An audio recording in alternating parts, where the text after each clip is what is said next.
지금 저는 부동산 시장이 오를 거라고 말씀을 드렸잖아요. 2021년, 2022년, 2023년까지. 그런데 거꾸로 조심해서 투자해라. 보수적으로 투자해라. 전 이게 앞뒤가 안 맞는다고 생각을 해요.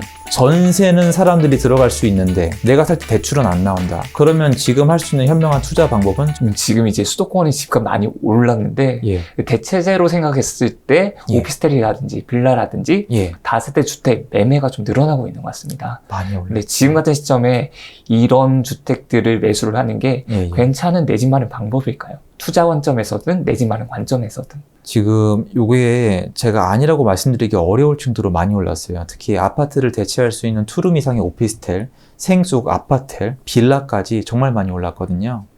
근데 저는 꼭 말씀드리고 싶은 게 이게 지금 상승장이잖아요. 하락기를 느껴보신 분들은 알겠지만 이 상품들이 원래 수요가 먼저 빠져나가는 상품은 맞거든요. 빌라는 안 팔리면 안 팔려요. 저도 개인적으로 제가 빌라였죠. 1년 넘게 안 팔린 빌라가 있었어요. 아, 1년이 넘게요? 안 팔려요. 그냥 제가 그 어떤 방법을 써도 안 돼요. 그냥 안 팔려요. 그러니까 제 능력 밖이에요. 가격을 낮추려면은 한두 끝도 없이 낮춰야 되는데 낮춰봤거든요. 안 팔려. 다 같이 오는 손님은 있는 건가요? 안 와요. 이게 느껴보면은 제가 정직한 심정을 느껴보면 제 그때 느낀 공포심은 어마해요. 왜냐면은 제가 여기 돈이 얼마가 들어갔든 간에 안 팔리게 되면은 이 아파트 전체 가격에 대한 책임을 져야 되거든요. 투자는 불로소득이 아니에요. 이거에 대한 리스크에 대해서 책임을 져야 되잖아요. 이게 그 아파트가 갑자기 시멘트 덩어리로 느껴지고 쓰레기처럼 느껴지더라고요. 다르게 얘기할 방법이 없어요. 제가 정말 심하게 안 팔린 곳은 2년 넘게 안 팔린 2년. 토지는 2년 넘게 안 팔린 것도 있어요. 토지요? 네. 잘못 샀으니까. 그래서 자연스럽게 공부를 하시겠네요. 그럼요. 저는 이제 행동해서 젊을수록 시행착오를 겪는 것도 추천을 드려요. 그만큼 내가 집중하게 되는 건 없거든요. 그래서 안 팔리는 거에 대한 공포심을 좀 아셨으면 좋겠는데 제가 이 해당 분야에 대해서 너무 조심스럽게 말씀드리는 이유는 분명 수요가 먼저 빠져나가요. 왜 그러냐? 오피스텔, 생숙, 아파텔은 공급이 더 쉬워요. 빌라도 상대적으로 공급이 더 쉬워요. 그건 거꾸로 말씀을 드려볼게요. 여기서 수요가 먼저 빠져나가는 건 사실이지만 지금 시점에서도 여전히 공급이 어려운 순으로는 괜찮은 겁니다. 뭘까요? 저도 이제 건축을 하지만 서울에 지금 건축할 땅 찾기도 힘들고 평당가도 너무 높고 기존 걸 사서 부시고 다시 지을 엄두가 안 나요. 즉 서울 빌라는 괜찮을 수밖에 없어요. 왜? 추가 공급이 어려워요. 근데 제가 가지고 있었던 건 서울이 아니었거든요. 계속 지어요. 조금 될만 하면 또 지어요. 될만 하면 또 짓고. 그리고 아시겠지만 오피스텔도 아파트에 비해서 공급이 매우 쉬워요. 하지만 서울엔 오피스텔 지을 땅도 이제 없습니다. 서울의 오피스텔 중에서 인근에 아파트를 대체할 오피스텔은 괜찮아요. 생숙도 마찬가지. 공급이 지금 이제 쉽지가 않아요. 왜냐면 땅 확보가 어려워요. 지금 LH가 토지를 내놓으면 감정가가 500억인 토지를 1,500억 가까이에 가져갑니다. 저희는 이 시장만 머무르시지만 저는 이제 시행에도 관심이 있고 건축에도 관심이 있어서 딱 나온 걸 보면은 감정평가를 500억에 가져와서 정말 다들 모여서 한번 진짜 우리 한번 미친 척 해보자 하고 800억을 쓰면은 낙찰가는 1,200억, 1,300억, 1,500억 이렇습니다. 와. 이미 자산가들 시장은 포함입니다. 이 스튜디오 인근에 아는 분이 땅을 사서 건물을 올리셨거든요. 여기서 멀지 않고 도보거리인데 그분이 들인 돈이 100억이 안 되는데 얼마 그렇게 오래 안 됐습니다. 한 80억, 90억 들이셨으면 200억이 넘습니다. 그러니까 많은 분들이 주택을 가진 분들, 옆에 있는 분들을 욕하고 원망하시지만 정말 이 시장에서 돈을 많이 번 건 기업과 자산가들이에요. 80억 하던 건물이 200억 가고 200억 하던 건물이 400억 가는 게 제가 농담으로 말씀드리는 게 아니라 비일비재하고 논현동에 건물이 나왔다. 그때 금매가 나왔다. 어느 정도였냐면은 논현동에 건물이 나왔는데 실제 제가 겪은 거거든요. 논현동에 건물이 나왔는데 금매인 거예요. 아무리 분석을 해도 최소한 8억은 금매예요. 근데 너무 덩어리가 크잖아요. 그래서 아는 분들이나 인근의 자산가분들에게 알려드리려고 말씀을 드리고 다 해서 이건 반드시 잡아야 된다라고 말씀을 드리고 알겠습니다 하고 전화를 끊고 사장님한테 연락을 해서 저희 지금 바로 가서 보겠습니다 하고 가는 와중에 전화가 왔어요. 팔렸다고? 계약이 됐습니다. 라고. 몇 시간 만에 팔렸느냐? 그 말도 안 되는 금액에 어쨌든 100억이 넘는 건물이 3시간 만에 팔렸습니다. 아실 거 아니에요. 지금 건물에 관심이 있으시다면은 없어요. 없고요. 부르는 게 가격이고 좀만 괜찮으면 바로 나갑니다. 경매에서도 역대 최고가에 강남에 있는 건물이 2채가 연달아 팔렸었고 지금 이건 인플레이션을 느낄 수밖에 없는 시장이 여기예요. 그리고 이게 위에서부터 아래로 내려오고 있습니다. 절대 우리까지 안 올 것 같지만 옵니다. 반드시 오게 돼 있거든요. 그래서 모 대선주자 이제 강한 규제를 예고를 했어요. 집값이 너무 많이 오르다 보니까. 예. 근데 부동산 공약을 조금씩 내고 있는 걸로 알고 있는데 예, 예. 그걸로 집값이 좀 잡힐 수 있을까요? 여태까지 역사적으로 봤을 때 부동산 가격이 하락한 적이 좀 크게 하락한 게 한 3번 정도 되거든요. 1기 신도시 입주할 때랑, 그리고 IMF 터졌을 때랑, 그리고 2008년도 이후인데 전 그게 국제금융위기 때문이라고 생각을 안 해요. 전 입주 때문이라고 생각을 하거든요. 2008년도에 서울에서 시작된 입주 플러스 2기 신도시의 산발적인 입주 플러스, 그리고 이제 기업도시 혁신도시, 그리고 귀농정책, 그리고 보금자리 주택, 기타 등등등이 섞인 효과라고 생각을 하거든요. 근데 그 안엔 모든 게 있냐면 수요와 공급이에요. 그러니까 2008년도 이후엔 수요까지 건드린 거죠. 그러니까 일자리를 지방으로 내려보냈잖아요. 사람들을 밑으로 내려보내니까 수요를 억지로 밑으로 내려보낸 거거든요. 다르지만 수요와 공급을 컨트롤하면은 만질 수가 있거든요. 그런데 이 수요와 공급을 컨트롤하는 방법이 수요를 억지로 누르는 거는 당장은 효과가 있을지 몰라도 이게 나중에 이제 반발이 일어날 수밖에 없거든요. 사람의 이 심리를 억지로 할 수는 없기 때문에. 그래서 공급이 제일 편해요. 그러니까 사람의 수요를 억제시키는 거는 되게 어려워요. 제가 이 사람이 밥을 먹고 싶은데 면을 먹게 만들거나 빵을 먹게 만들기 되게 어렵거든요. 그쵸. 이 사람이 오늘은 참고 빵이나 면을 먹겠지만 내일 자유가 되면 분명히 밥을 먹을 거예요. 그러니까 수요는 마음대로 컨트롤하기 굉장히 어려워요. 사람들이 이렇게 얘기하면 안 와닿는데 지금 이걸 보고 있는 선생님들이 뭘 원하는지 제가 바꿀 수 있을까요? 여러분의 행복이 뭔지, 여러분이 원하는 차가 뭔지, 여러분이 애들을 학교를 어딜 보내고 싶은지 제가 바꿀 수 있을까요? 바로 얘기부터 하실 거예요. 니까 짓게 뭔데? 똑같습니다. 수요는 못 바꿔요. 근데 공급에 대해서는 정부가 키를 쥐고 있죠. 공급을 많이 하면 집이 갑자기 시멘트 덩어리가 돼요. 이게 한국의 주택난이 얼마나 심각한지 다들 모르시는데 외국에 나가면 어큐펀시라는 게 있어요. 공실률인데요. 우리 영화 보면은 유럽이나 미국의 신혼부부가 집 보러 가면 비어있죠. 비어있잖아요. 집 보러 한국에서 가면 어떻게 되죠? 실례합니다. 죄송합니다. 네. 아유, 늦은 시간에 고생 많으십니다. 이렇게 하고 보잖아요. 빈집이 없어요. 근데 그 어큐펀시가 5%가 넘어가도 집값이 안 떨어져 가요, 외국은. 외국은 세금 때문에 세입자를 들이면 내보내기가 너무 어려워서 특히 영국은 집을 비워놔요. 이 현상이 일어나면 사회적으로 매우 안 좋습니다. 집이 버려지는 거예요. 그러니까 비싸게 팔아먹기 위해서 집에 세입자도 안 놓고 그냥 비워두는 거예요. 중국 분들이 좀 많이 쓰는 방법이에요. 돈이 너무 많으셔가지고요. 그러면 이 집은 아무도 안 쓰는 상태로 비어 있어요. 오직 누군가의 투기를 위해서. 근데 한국은 안 그랬어요, 여태까지. 전세입자든 월세집도 꼭 들어있었거든요. 왜? 나중에 2년 후에 내보낼 수가 있으니까. 근데 이게 4년이 됐고 앞으로 몇 년이 될지 몰라서 지금 여러분이 네이버 열심히 쳐보십시오. 한국 아파트 공실률이 통계가 나오는지 안 나오는지 못 찾으실 겁니다. 분명히 늘어나고 있습니다. 제가 주변에 너무 많이 늘어나고 있거든요. 이거를 비우는 거예요. 이러면 공급은 더 줄어들어요. 그래서 공급을 하려면 공급은 이미 여러분이 이제 이쯤 되면 다 아시겠지만 공급은 형태가 많아요. 신축을 공급해줘도 되고 구축 매물이 나오게 해도 돼요. 구축 매물이 나오게 하려면 집을 여러 개 갖고 있는 사람들이 팔게 만들면 되는데 제가 말씀드리고 싶은 게 이거예요. 이게 수요잖아요. 어떻게 보면 집을 팔고 싶은 것도 어떻게 보면 거꾸로 보면 수요거든요. 이 사람들을 억지로 팔게 만들 수는 없어요. 이 사람들이 애시당초 집을 산 목적이 돈을 벌기 위해서잖아요. 그래서 돈을 벌고 나가게 만들어줘야 돼요. 그래서 양도세를 낮추고 그리고 이제 구축 매물이 나오게 하고 또 구축 매물 중에 또 전세도 나오게 해야 되니까 집을 좀 자유롭게 살 수 있게 해주고 쉽게 얘기해서 이게 자유시장 경제로 돌아가서 이 집을 가진 사람들끼리 박터지게 싸우게 하고 그리고 이제 건설사가 집을 마음껏 짓게 해줘야 돼요. 언제까지? 미분양 나서 망할 때까지. 미분양이 나면 건설사는 치명타잖아요. 네. 예를 들어서 저기 고양시에 두산 위브더제니스인가요? 저는 이제 그 두산 건설이 굉장히 흔들렸거든요. 그때 미분양이 심하게 나서. 탄현동 쪽에 있는 거 말씀하시나요? 맞습니다. 예, 지금 경매 실컷 나오고 있는 그거 아직까지 경매가 나오고 있죠. 이게 건설사가 미분양 몇 방 맞으면요 더 못 지어요. 자유롭게 해주면 지을 때까지 지어요. 물론 난개발은 막아야 됩니다. 그러면 신축이 충분히 공급이 되겠죠. 돈을 벌 수가 있으니까. 그럼 신축 공급으로 새 집이 남아 도는데 사람들이 구축으로 돈을 돌릴까요? 안 갑니다. 그러니까 다주택자가 물건을 내놓게 해서 공급을 풀고 건설사가 마음대로 분양하게 해서 또 공급을 풀고 그리고 뭐 그것도 부족하다 싶으면 신도시까지 만약에 개발을 하게 되면은 이제 공급이 이제 쏟아 넘쳐 나겠죠. 이러면 주택시장은 올라갈 수가 없어요. 여기 조금은 기다려 봐야 되겠네요. 3기 신도시가 들어설 때까지. 그렇죠. 네. 일단 제가 꼭 말씀드리고 싶은 게 제 믿음을 그대로 말씀을 드리는 거예요. 저는 의도가 선하면 결과가 악하게 나온다고 생각을 하고요. 의도가 악하면 결과가 선하게 나온다고 생각을 해요. 꼭 해야 되는 일들이 이래요. 예를 들어서 아이들에게 공부를 시켜야 되잖아요. 애가 뭔가 대학을 가야 된다는 거는 꼭 해야 되는 일이라고 쳐봐요. 그러면 예를 들어서 의도가 선해요. 괜찮아. 누구누구야. 놀아. 공부 안 중요해. 그럼 대학을 갈까요? 못 갑니다. 얘는 저를 좋아하겠죠. 잘 따르고. 근데 애가 놀고 싶어 하는데 뭐해? 공부해. 학원 가. 뭐 하는 거야? 아기가 있죠.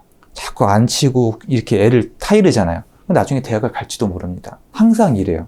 뭔가 의도가 선하면 결과가 안 좋아요. 근데 제가 봤을 때 이런 게 부동산 시장에 저는 이제 접목이 된다고 생각을 하거든요. 의도는 선해요. 뭔가 땀을 흘리지 않고 돈을 벌어가는 투기꾼을 혼내주고, 주택을 많이 가진 사람이 없는 사람의 기회를 뺏었으니까 그걸 또 뺏어주고, 세금도 많이 걷고 뭔가 혼내주고 싶겠죠. 하지만 결과는 우리가 원하는 대로 나오지 않아요. 거꾸로 만약에, 그러니까 예를 들어서 지금 2017년도 이후로 지금 사실은 뭐 지금 몇 년째 올랐을까요? 대세 보면 5, 6년, 6년, 7년 이렇게 올랐는데요. 2015년 이후로 여태까지 똑같이 했잖아요. 똑같이 규제하고 선의로서, 좋은 의도 있겠죠. 좋은 의도로 규제를 해서 가격이랑 결과물이 이렇게 나왔다면 의도를 만약에 거꾸로 하면 어떻게 될까요? 의도를 악하게 한다면? 의도를 그냥 악하게 투기해. 집 사서 전세 놔. 투기해. 집 많이 사. 빚도 내고 대출도 펑펑 받아. 네 마음대로 해. 어떻게 될까요? 지금 신이 나 있어요. 매물을 내놓으면 경쟁 물건이 없으니까 호가를 마음대로 불러요. 옛날에 임차인분들한테 쩔쩔매다가 요새는 아주 갑 오브 갑이에요. 인테리어 해와라. 사장님 저 사람이랑 계약 안 해요. 까다로워 보여. 싫어요. 강아지 있네? 싫어요. 애기들 있네? 싫어요. 이게 현실이에요 지금. 옛날에 이런 게 어디 있습니까? 인테리어 해드리고 4년 계약 해드리고 다 맞춰드렸었거든요. 이게 잘못돼 가고 있잖아요. 거꾸로 하면 어떻게 될까요? 지네끼리 경쟁이 붙는 거죠. 집을 빨리 팔고 싶은데 서로 내놓잖아요. 물건이 많아지겠죠. 서로 경쟁이 붙겠죠. 전세 매물도 많아지겠죠. 갭 투자해야 되니까. 그럼 전세도 서로 경쟁이 붙겠죠.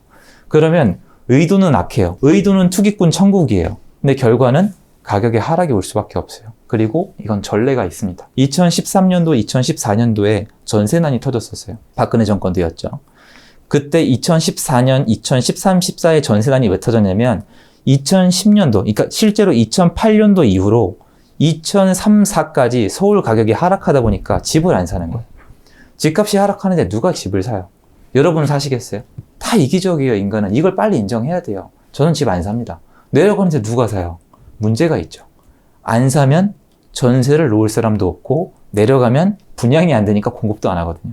재개발, 재건축도 느리게 가요. 나중에 분양하려고. 그러니까 집을 사는 투기꾼들이 없어져 버린 거예요. 그래서 전세 공급이 안 되는 거예요. 2014, 13, 14에 서울 부동산 가격은 내려갔지만 전세가가 피크를 칩니다. 그래서 이 정권에서 야당에서 난리가 나요. 서민들의 전세난을 어떻게 해결할 거냐. 여당 똑바로 해라. 정신 나갔냐. 지금 딴 것도 아니고 전세를 건드려? 어떻게 해결할 거냐. 그래서 어떻게 했었냐면 부동산 규제를 굵직한 거 3개를 풀고 더 풀긴 했습니다. 3개를 풀면서 다주택자 양성을 했습니다. 실제로 박근혜 정권 때. 결과 2015년, 16년 이후로 전세 난민이라는 얘기는 없어졌어요. 무슨 말이냐? 이미 증명이 된 거죠. 다주택자 투기꾼 나쁠 수 있어요. 저도 알아요. 그런데 여태까지 6년, 7년을 규제해 보니까 전세가가 올랐잖아요. 거꾸로 이들을 자유롭게 풀어준다면 전세가가 내려갈 확률도 전 있다고 생각을 하고 이미 역사에 전 기록이 돼 있다고 생각을 합니다. 지금 대출 규제도 좀 많이 막고 있는 것 같아요. 예. 그래서 이제 집을 계약을 했는데도 이제 잔금을 할 수 없어가지고 계약을 포기하는 경우들도 조금씩 생겨나고 있는 것 같은데 이럴 때 좀 어떻게 좀 현명한 투자를 진행할 수가 있을까요? 이 월급쟁이 부자들이 되게 이렇게 성실하게 자산을 읽어가시는 분들이 많이 보는 걸로 알고 있는데 일단 저는 약간 테마가 다른 게 저는 직장을 그만두고 경제적 자유를 얻기 위해서 정말 많이 해봤거든요. 정말 많은 걸 버려도 받고 할 수 있는 건 다 해봤어요. 다 해봤는데 자꾸 이런 얘기를 듣게 돼요. 뭐 예를 들어서 뭐 새벽에 일어나야 된다. 뭐 일주일에 책을 몇 권을 읽어야 된다.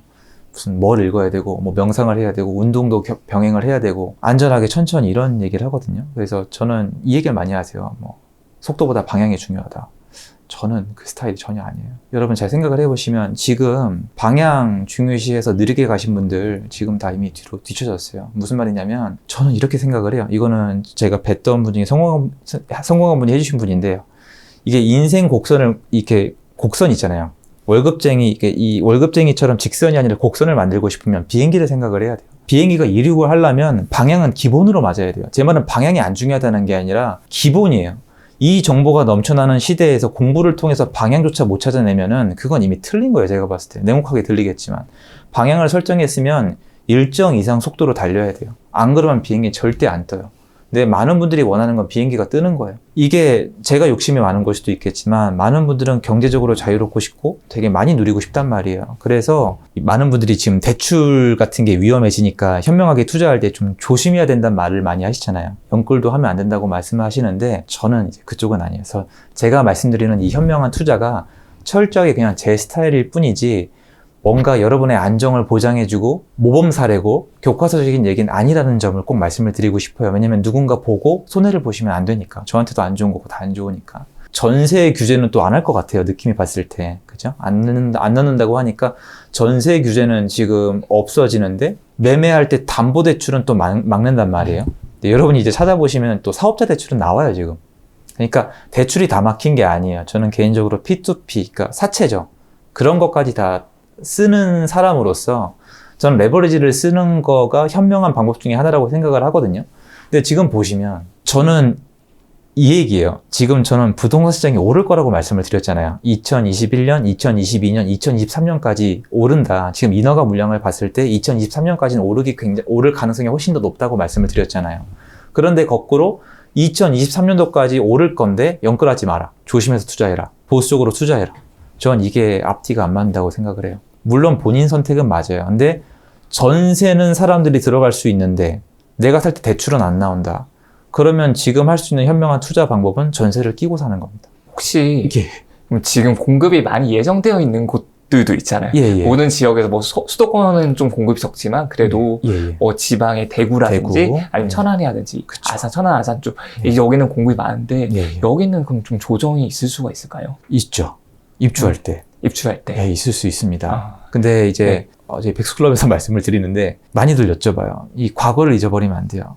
한강 신도시 입주할 때 어땠는지, 그리고 검단 신도시가 왜 이렇게 늦게 공급이 됐는지, 그러니까 신도시들 입주할 때 남양주의 뭐 별내나 갈매나 다산이나 밑에 하남의 미사나 아니면 진접이나 이런 데가 입주할 때 어땠는지 사람들이 잊고 있어요. 심지어 저쪽에 마곡 망했다 그랬습니다. 입주할 때 주변을 다 흔들어 놨거든요. 통째로. 헬리오시티 입주할 때 망했다 그랬습니다. 제가 하락한다는 얘기를 제일 심하게 들은 게 2019년도예요. 그리고 강동구 입주할 때 망했다 그랬습니다. 자, 근데 다른 건 다 빼고 결과론적인 얘기만 할게요. 지금 어떻습니까? 김포 한강 신도시가 싼가요? 폭등을 했죠. 어떻게 된 걸까요? 공급이 많다는 건 수요. 장기적으로 봤을 때 시간은 빼놓고라도 수요보다 압도적으로 많았을 때만 공급이 많은 거예요. 이건 분명히 인정을 해야 될 거예요. 한 가게가 빵을 구워요. 10개를 굽습니다. 10개를 구워요. 근데 한 가게는 빵을 100개를 굽습니다. 근데 10개를 굽는 가게는 빵을 사는 사람이 매일 5명밖에 없어요. 그럼 빵이 5개가 남아서 버립니다. 한쪽은 빵을 100개를 굽는데 빵을 살 사람이 200명입니다. 어떻게 될까요? 불이 나겠죠. 이 차이예요. 근데 우리는 빵을 100개나 구워. 미쳤네. 이러면 안 된다는 거예요. 대구도 좋고 천안도 좋고 공급이 있는 데는 지금 있습니다. 실제로 지금도 공급이 있는 데가 있어요. 또 인천도 많이들 걱정을 하세요. 근데 과연 나중에 저 지역을 채울 수요가 있을까 없을까라고 생각을 했을 때 수요가 시간이 지나면 충분히 있다고 했는데 내가 내 집 마련하고 싶은데 입주장에 흔들린다. 그럼 역사적으로 봤을 때 제 의견이 아니라 역사적으로 봤을 때 그때 사신 분들이 웃습니다. 근데 과연 말씀하신 지역들이 수요가 없느냐? 천안, 대구, 검단. 그 와중에 검단 같은 걸 예를 들어볼까요? 검단을 예를 들면은 많은 분들이 공부를 할수록 지도를 넓혀보잖아요. 검단 신도시면 서구죠. 서구를 전체적으로 펼쳐봤을 때 위쪽에는 한강 신도시가 있고 아래쪽으로 내려오면 건너가서 시흥이 있고 오른쪽으로 가면 계양구가 있는 다음에 강서구가 있겠죠. 자, 인근을 통틀어서 통째로 움직인다고 생각을 해봐요. 쉬워요. 사람들은 언제 움직이느냐? 양천구 목동에 꼭 살아야 될 이유가 있을까요? 있죠. 애기들 학교 너무 좋잖아요. 막 신목. 대치동에 살아야 될 이유 있습니다. 다 있어요. 예를 들어서 하다못해 일산 신도시 하면 난 호수공원이 좋으니까 살아야 되는 데가 있어요. 이게 나쁜 뜻이 아니라 한강 신도시에 왜 꼭 살아야 될까요? 인천시 전체가 약간 이렇습니다. 시흥도 이래요. 새 아파트라서 인구가 늘어난 거거든요. 그럼 검단 신도시가 지어졌을 때 그 인근 지역에 있는 분들이 새 아파트를 선호한다면 글로 몰려들 수가 있죠. 다시 얘기해서 검단 신도시는 인천 내부에서만 소화해야 되는 게 아니라 인근의 고양시, 김포시, 시흥시에 있는 사람, 넓게는 안산시까지 사람이 올 수가 있어요. 이 량을 기존과 비교해 봤을 때 그냥 다 소화될 가능성이 매우 높습니다. 대구도 예전에 비해서 지금 미분양이 안 쌓여 있는 상태예요. 그래서 저는 시간이 지나면 다 해소될 물량이라고 생각을 하고 있고, 만약 흔들린다면 지금 이렇게 안 좋은 상황에서 기회가 될 수 있다고 생각을 하고, 이 자리에서 꼭 팁을 드리고 싶은 게, 현장에 있는 분들은 아실 거예요. 입주장에 어떻게 흔들리는지. 입주장에는 매매가부터 흔들리는 게 아니에요. 전세가부터 무너져 내립니다. 제가 직접 경험을 했는데요. 과연 지금 어떻게 움직일까요? 서울은 분양받으신 분들 중에 한 80%가 실입주를 하고 있고, 수도권은 70% 가까이가 입주를 하고 계시거든요. 예전에 비해서 전세 물건이 현저히 안 나오는데, 그 와중에 인근의 전세가 부족하단 말이에요. 그럼 과연 입주장에 예전처럼 전세발로 크게 흔들릴까요? 그게 아니라는 걸 헬리오시티랑 강동구가 이미 입증을 해요. 특히 강동구는 아예 흔들리진 않았어요. 강동구는 입주장에 임의적으로 올라갔던 걸 지금 반납하고 있는 시장이 나올 정도거든요. 쉽게 얘기해서 전국적으로 앞으로 있는 입주장은 예전만큼 데미지가 있기 어렵다는 게 제 분석이거든요. 물론 이게 어느 정도인지는 임대 3법이 바뀐 다음에 4년이 다 지나봐야 데이터가 나올 거라고 생각을 합니다. 전체적으로 전세 수요는 많은데 전세가 부족했던 상황에서 이제 공급이 생긴다고 해도 그 수요가 그렇게 크게 영향을 미칠 수가 없다는 말씀이신 거죠? 예전보다 덜 미칠 거란 뜻입니다. 예를 들어서 김포 고촌읍에 가면은 고촌읍 밑에 수기 힐스테이트 밑에 죄송해도 기억이 안 나는데 제 기억에 아파트가 있는데 롯데캐슬 파밀리인가? 있습니다. 그거 두 단지가 입주를 했는데 똑같이 한 2200세대, 2500세대에서 올해인가요? 작년 2020년도 상반기에 한 단지가 입주를 하고 하반기 입주를 했는데, 이게 생각을 해보시면 2020년도 기준에 상반기 때는 임대 3법이 통과가 안 됐고 하반기는 임대 3법이 통과가 됐지 않습니까? 상반기 때는 인근을 통째로 흔들어 놨어요. 전세가, 매매가 전부 다. 인근 대단지를 다 흔들어 놨는데 하반기 때는 훨씬 더 부드럽게 소화가 됐거든요. 이 현지에 가보시면 전세 물건이 기존 구축의 전세에 얼마나 악성 영향을 미치냐거든요. 신규 입주가 무서운 거는 딴 게 아니라 인근에 있는 분들이 이 집에 들어가기 위해서 기존의 구축을 비워버린다는 사실이 정말 무서운 거거든요. 근데 이때 이게 얼마나 빨리 채워지냐의 차이예요. 얼마나 빨리 채워지냐의 차이인데, 기존에 이미 나와 있던 물건이 많은 상태면 이 구멍이 더 크게 느껴지는데, 인근에 이미 구축 매물이 없는 상태에서 옮겨갔을 때 예전에 비해서 데미지가 덜할 수 있다는 거죠.